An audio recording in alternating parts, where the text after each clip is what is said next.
Ron Paul is the only Republican candidate saying America should get our troops out of Iraq now.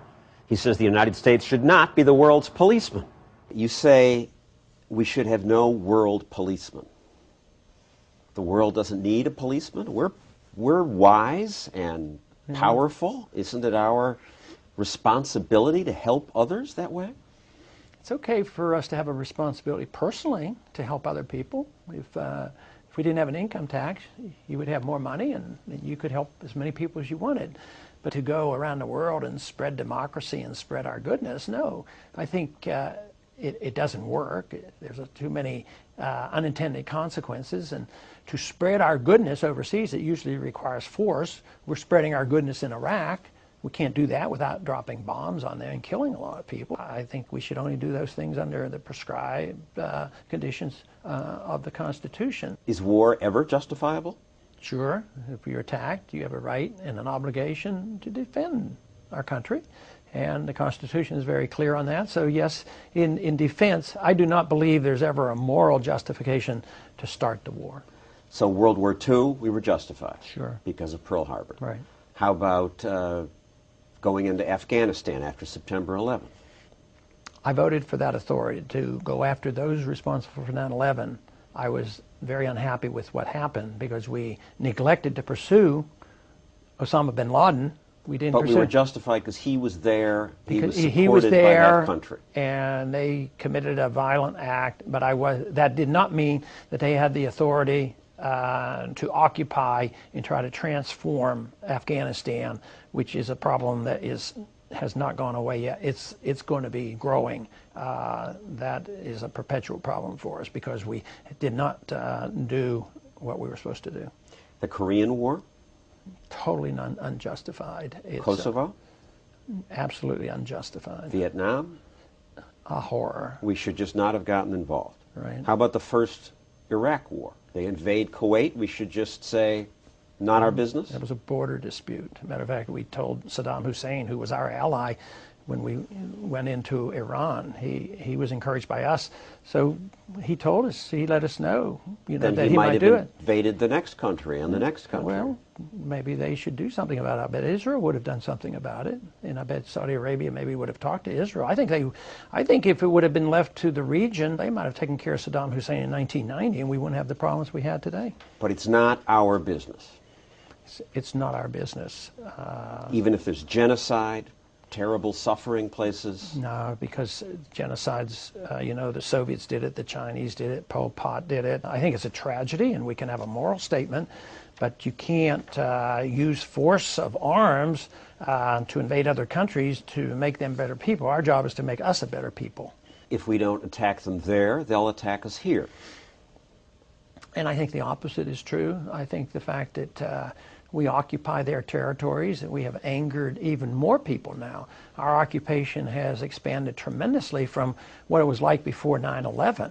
And yet the radicals were able to use our bases in Saudi Arabia and the bombing of Iraq as a reason, to come over here. They were motivated, 19 individuals ready to sacrifice their lives and come over here. And because we had bases in their land. If you believe what Osama bin Laden says, and I don't think he would lie. Rudy Giuliani says that's an absurd explanation on the debate. He did say that, and maybe he has changed his mind because I gave him quite a few books to read that have studied this rather well by CIA agents and other experts, and they come up with a different conclusion. I think logic tells us that I'm right on this side of the issue, especially if China were to do the same thing to us, and they were here, and they had troops in our land, and they said they were going to protect their oil.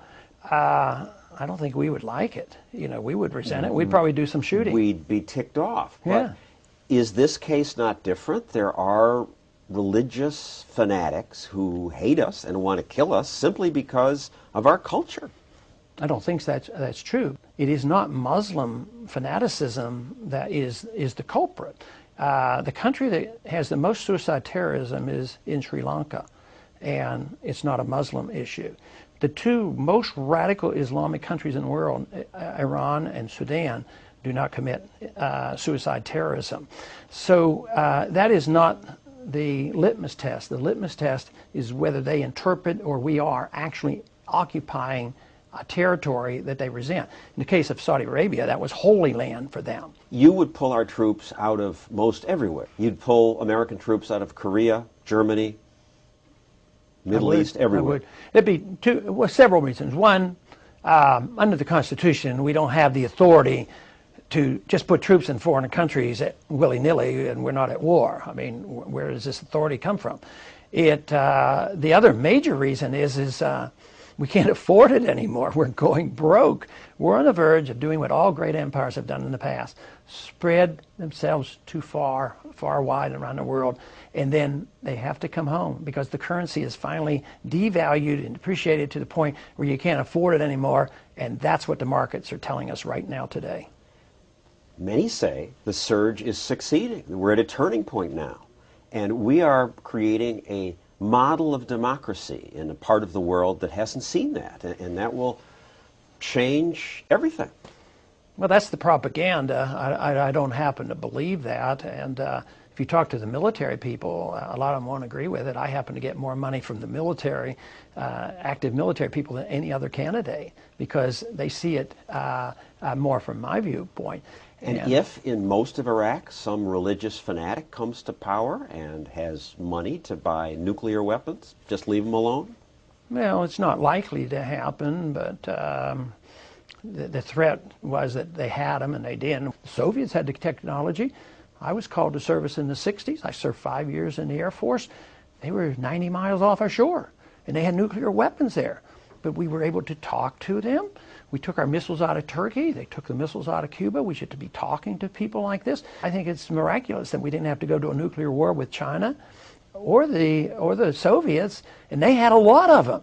But we didn't invade them in order to get rid of those weapons. It's the lack of diplomacy that is the greatest threat, not the weapons themselves. If North Korea invades South Korea, we should just leave it alone? Sure, but it's not going to happen. I mean, South Korea is about 10 times more powerful than North Korea. If China invaded Taiwan? Sure. Well, I mean, that's a border war, and they should deal with it. We should stay out of it. Yeah. If Canada invades Montana? I think that might be a little bit different. Because Montana probably could take care of it, but we'd probably help them out from Washington if that happened. That's a role for the federal government. Oh, sure.